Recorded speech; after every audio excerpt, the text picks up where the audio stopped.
19 अगस्त 2025 तिथि रहेगी एकादशी व्रत सबके लिए। नक्षत्र रहेगा आद्रा और पक्ष चल रहा है कृष्ण। योग ब्रज और बार रहेगा मंगल। सूर्योदय 5:56 यानी सुबह प्रातःकाल 5:56।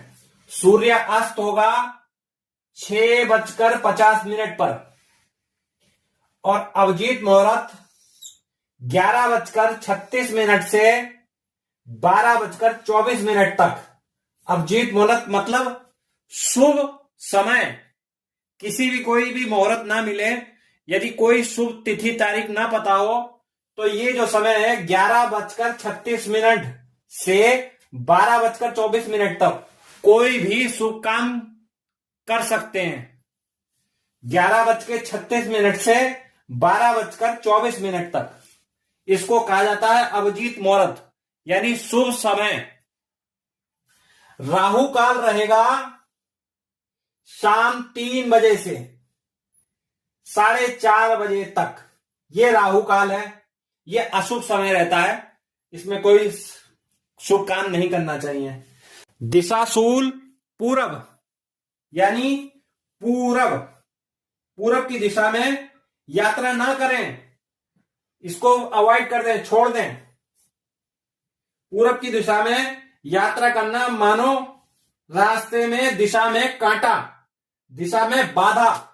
इसलिए दिशाशूल पूरब को कल यात्रा ना करें। यदि करनी भी पड़े तो इसका उपाय यह है कि घर से 5 कदम चलें और घर आ जाएं। उसके बाद थोड़ा राई के दाने चबाकर फिर यात्रा करें। ये इसका उपाय है। आज हम चर्चा करते हैं भाद्रपद मास कृष्ण पक्ष की अजा एकादशी की। तो चलिए देर न करते हुए चर्चा शुरू करते हैं। युधिष्ठिर ने पूछा, जनार्दन, अब मैं ये सुनना चाहता हूं कि भाद्रपद मास की कृष्ण पक्ष में कौन सी एकादशी होती है, कृपया बताइए। भगवान श्री कृष्ण बोले, राजन, एक चित्त होकर सुनो। भाद्रपद मास की कृष्ण पक्ष की एकादशी का नाम अजा है।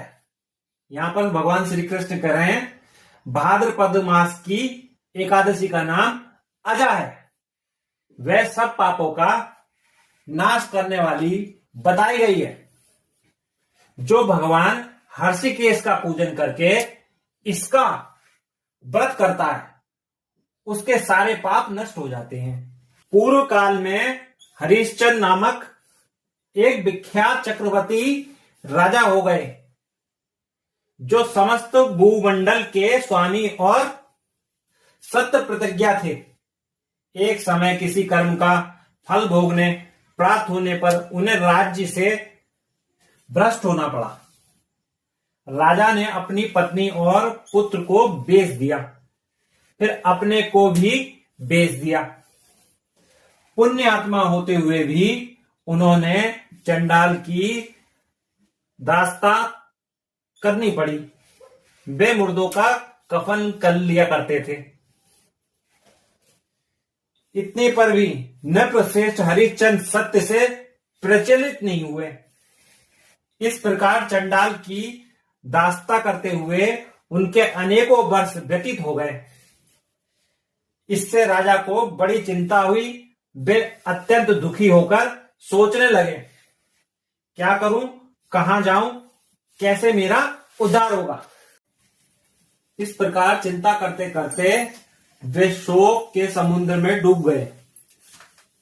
राजा को आतुर जानकर कोई मुनि उनके पास आए।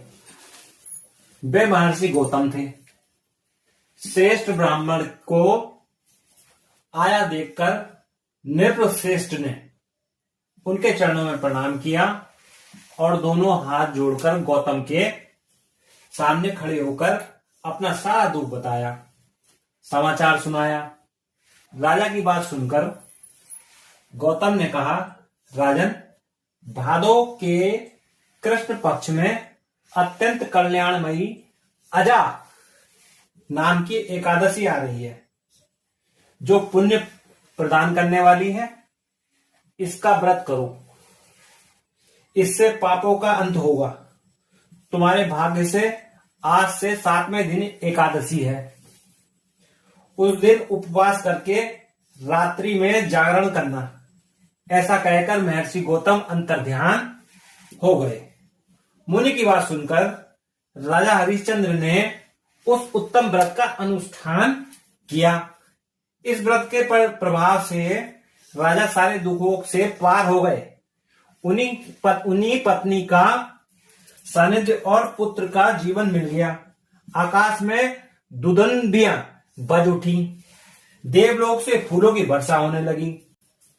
एकादशी के प्रभाव से राजा ने राज्य प्राप्त किया और अंत में पूर्वजनों तथा परिजनों के साथ स्वर्गलोक की प्राप्ति हो गई। राजा और युधिष्ठिर, जो मनुष्य ऐसा व्रत करते हैं वे सब पापों से मुक्त हो स्वर्गलोक में जाते हैं। अब भगवान कह रहे हैं ध्यान पर ये बात सुनिए। अब भगवान कह रहे हैं ध्यान पूर्वक ये बात सुनिए।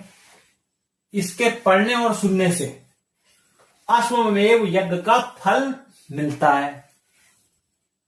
आप समझ रहे हैं मेरी बात? इसके पढ़ने और सुनने से अश्वमेव का फल प्राप्त होता है। ये बात भगवान श्री कृष्ण युधिष्ठिर से कह रहे हैं। अब आज का उपाय, सुख, समृद्धि एवं सफलता के लिए शुद्ध चांदी से निर्मित एवं प्राण प्रतिष्ठित नवरत्न गणेशा लॉकेट गले में धारण करने से सुख, समृद्धि और सफलता प्राप्त होती है। फिर मिलते हैं एक नई वीडियो के साथ। यदि आपका कोई प्रश्न हो तो आप मुझसे कमेंट बॉक्स में पूछ सकते हैं। मेरा प्रयास रहेगा आपके प्रश्नों का उत्तर देने के लिए। तो फिर कल इसी समय इसी वक्त एक नई वीडियो के साथ चैनल को लाइक एंड सब्सक्राइब करें। हर हर महादेव। जय जय सिया राम।